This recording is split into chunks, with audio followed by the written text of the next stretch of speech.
See, I learned this partly by being a clinical psychologist. So one of the things I learned from being a clinical psychologist, and also in my own family, was that if you have a disagreement with someone and you pretend that you don't, all that happens inevitably is that the disagreement deepens and multiplies and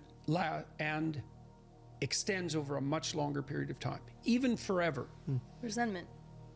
Yes, that's certainly one of its manifestations. Yes, well, resentment and lies, like if we're in a relationship and I have to see you every day and there's something you do that annoys me, well, let's take that apart. So there's something you do habitually that annoys me. Okay, there's two possibilities. One is you're annoying. One is there's something wrong with how I'm looking at it, or some intermingling of those. Now, I could bring that up. Now, you might say, well, how would I bring that up? And I would say something like, when this happens, I find myself irritated. What do you think about that? And now I have to really want to know, because part of me is going to think, well, I'm hoping that it's you that's annoying and not me that's stupid. But I might be stupid. So I'm going to put it out there neutrally. It's like, let's sort this out, because I'd rather not be irritated with you. And so if you can figure out why I'm blind and you're fine, you tell me and I'll do what I can to sort that out. But if we figure out that you're annoying, then let's see what we can do about that so that I don't have to be annoyed with you every goddamn day for the rest of my life. Right? And that's a war, right? And that's often the sort of war that people don't want to have. And it's certainly the sort of thing they'll turn a blind eye to. But if you have 30 of those things with your wife, you're done. Your marriage is done. So you're not being honest with one another. And I mean, it's because it's difficult to bring something up to somebody that then they feel like they need to either fix or change, or as you said, if maybe it's the way that you're perceiving it is wrong, then you need to fix and change that. And you don't know how deep that goes. Right. That's the other thing. You see this when couples are trying to communicate, and often. So let's say, just for the sake of argument, let's say that you are doing something habitual that you don't know about that is actually annoying. And it's not just annoying, say, to me, but it's annoying to other people. And you really don't know about it. And so I bring it to your attention, and now we have to delve into it. Now, this could easily be reversed, but we'll use this example. We have no idea how deep down into your structure of assumptions we're going to have to go to find out why that's happening. And often what you'll discover is if you do this with people, you'll go down the rabbit hole, and first to anger, because people will get angry, and then to tears, right? And then that often fixes it. If you can get to tears, the person will have a realization and sometimes a transformation that will go along with that. But people don't like that. They don't like that. And no wonder. Definitely. And would you say that then it comes back down to both parties being humble in that situation? So if I find out that I'm the one being annoying, I need to humble myself and have an open mind to what you have said and realize that, okay, yeah, I am being annoying.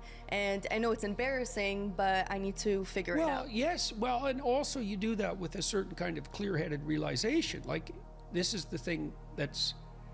So you're bound in a marriage, let's say. Now, the binding is you don't get to run away. Like, seriously. Well, so then you have a dilemma, which is, well, you're either going to confront this or you're going to live with it for the rest of your life. Now, that's not wise, because if there's something your wife is doing that you don't like, if enough of those things accumulate, you won't like her. Well, then that's terrible for her. And one of the things a wife might think if a husband is expressing his annoyance is, she might want to get to the bottom of that too, because maybe he needs some tooling, and that's certainly possible, but maybe she needs some adjustment too, because the alternative for her is to live with someone who pretends to like her. Yeah, well, if you want a hell, that's a good one. Oh, seriously. It's like having a child who's very badly behaved, and you take that child out in public and everybody smiles falsely around them and pretends they enjoy the child's company when inside they're seething. I'll call that out. Well, I tell that there all the time. Control your kids, bro. Yeah. Control your kids. It's annoying. Yeah, well, there's a certain utility in calling that out, but the problem for the child in that situation, especially if people say won't call it out, is that the child lives in a world of false smiles. Right, he's And been lied to. your marriage can easily be a world of false smiles. And that's brutal, brutal. Then you can't even complain because, well, everyone's smiling after all. Like, what's the problem? The problem is hatred in the guise of love. That's the problem. And that iciness that's underneath that, it's awful. People will lock themselves in like a homicidal embrace for decades because of that. It's brutal. Better to have the scrap. I have to ask you this because in my relationship here with this incredibly beautiful girl, inside and out, extremely blessed to have you. And I'll publicly say it all the time. What does she think about you? He's a prince. That's what I think about him. I appreciate that. But I had to humble myself to be the correct man. And so How's that going? incredible when you realize that I ain't shit without God. You know what I mean? And so when you realize that I treat this relationship truly as if God gaveth me, but also can taketh away. So if I do not honor the gift that he's given me, which in the scripture says a good woman is one of the best gifts from God, then obviously he will remove me and give her to a man that's more deserving. And how I had to come to that conclusion is that I'm not right and I'm not always in the right path.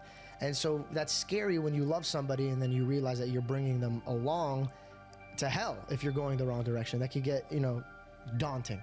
And my question is, our relationship found a very beautiful path when I said, hey, I'm going to lead this house, but also God's going to control it.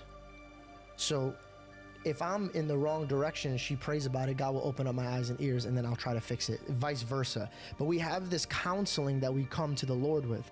How did you manage to have a beautiful, successful relationship without a counsel from God if your wife didn't believe in God while you did? How is that not? I don't think that wasn't the situation. I mean, first of all, people believe in God to a greater or lesser degree in some ways, regardless of what they say or think. So even people who are atheistic, it's a surface presumption mostly.